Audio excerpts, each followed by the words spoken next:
So unemployment benefits have run out for millions of Americans, and this is absolutely devastating. It was a lifeline in this pandemic and this economic downturn. Well, Fox weighed in on this, and this is the most Fox segment of all time with how disrespectful they are to working people. The gravy train has pulled into the station and millions of Americans are getting kicked off. The enhanced employment benefits put in place because of the COVID pandemic, they expired yesterday, which means 7.5 million Americans will be losing the beefed up $300 government checks. That's a weekly stipend. Business owners say they are hoping the cut in aid will help ease staffing shortages, because there are currently a record. Listen to this, 10.1 million job openings out there. So we'll stop in the free checks, get people back to work. Joining me in studio, Fox News contributor, professor of business and economics at the King's College in Manhattan, Brian Brenberg is back for Brianomics. So as you pointed out, there are some economic conundrums that are very difficult and some that are very simple to explain. Where does this fall on the difficult to easy spectrum? This is a no-brainer, obviously, when you have 10 million jobs available. What scares me, or at least concerns me, is that it doesn't appear to be a no-brainer to everybody. We've got this heated debate going on right now about whether we shouldn't be extending these just a little bit longer. I think an America of a previous generation could have looked at this situation and said, we got to get people back to work. Oh, yeah. We got 10 million jobs. Can you imagine your grandparents?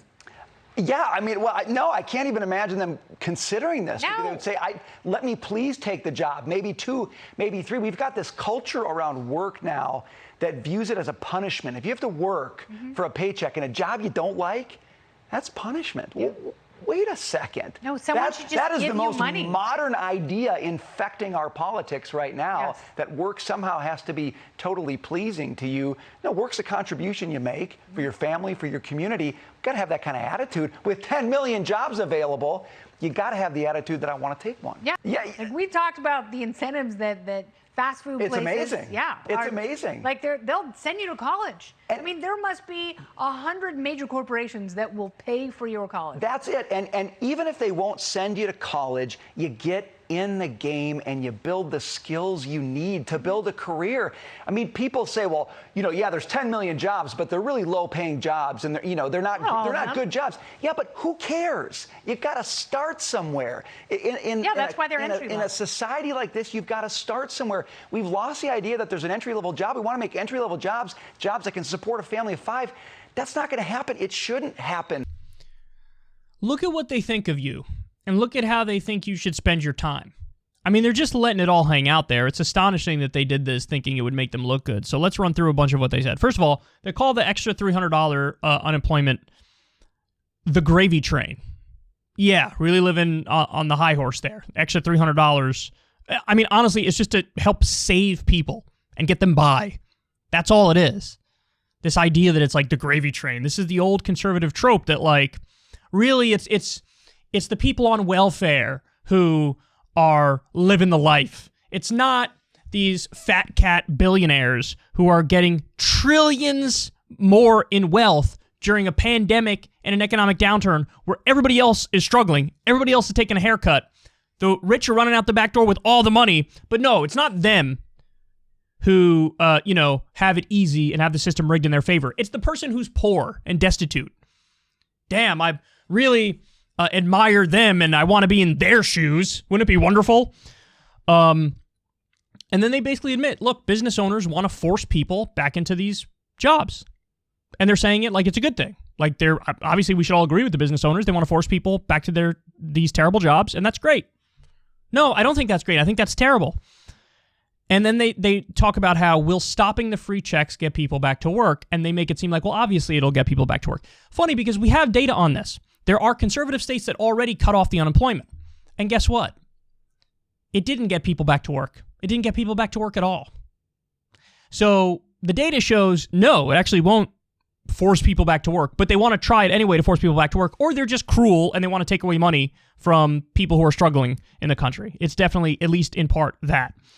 And then the worst part, of course, is they talk about how people think it's punishment to work where you don't want to work. No, it's not.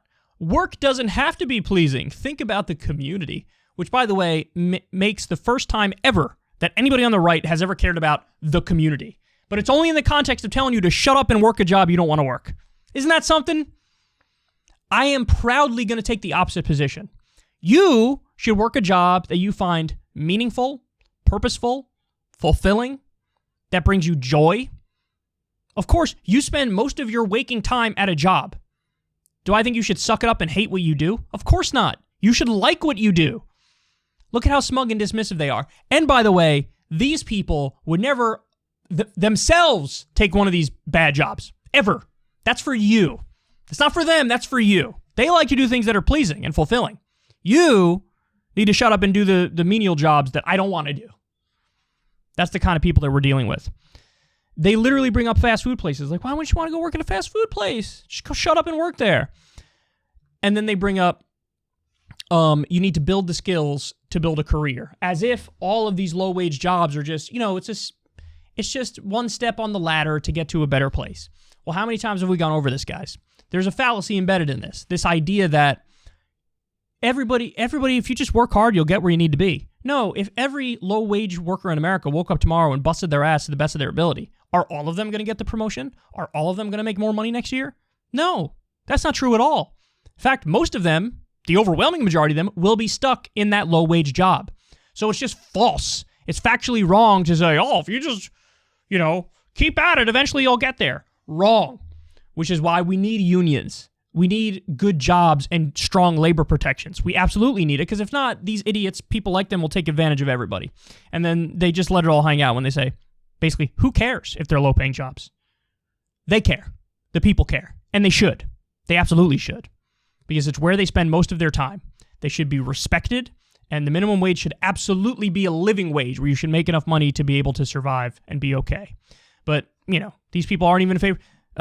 What's her face? Kennedy, I think her name is. She's a hardcore economic libertarian. She doesn't even think there should be a minimum wage. So these are the kinds of people that we're dealing with here. They don't care about regular people. They don't care about working people.